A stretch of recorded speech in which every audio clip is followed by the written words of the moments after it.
কসবা সরকারি হসপিটালে সাইদুল এবং সাইদুলের ভাইয়ের সাথে যে নার্স মহিলার যে আচরণ, এই মহিলার যে তর্ক, আমার মনে হয় না যে 12 বেড়া এই মহিলার সাথে পারবে। আপনারা ভিডিওটা দেখেন, কিছুটা অংশ দেখেন। হ্যাঁ 100 টাকা নিতে হবে, বেশি হয়ে যাবে। প্রথম বলছি যে আমার ভাই আসবে, ভাই এসে টাকা দিয়ে দেব, আপনার টাকা হে মানতে রাজি, হে কোন এখন টাকা দিয়ে দিবা তোর আটকে রাখছে। হ্যাঁ হে 200 টাকা না, তোমার 50 টাকা, তুমি 700 কি বলছি যে দেন মানে কিছু দিবে, পরে দিল না কেন? আপনি ভিডিও করেন কেন? সুফা তাই 150 যাই সুফা দেন, কেন আপনি সরকার বেতন দেন না?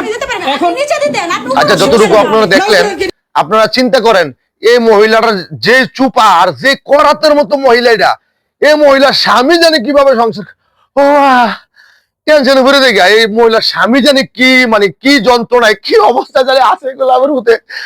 যদি একটা কথা বাড়ায় কয়ে তার বউর সাথে, আমার মনে হয় তার আন্ডারে সে চালায়, এদের কি টেনশন আছে। আল্লাহ তার তুমি হেফাজত করো, এরকম বউতে পাইছি আল্লাহ, তার হেফাজত করো আল্লাহ। আরে বাবা মহিলারা কোরা আল্লাহ, তার হেফাজত করো আল্লাহ। আমিন।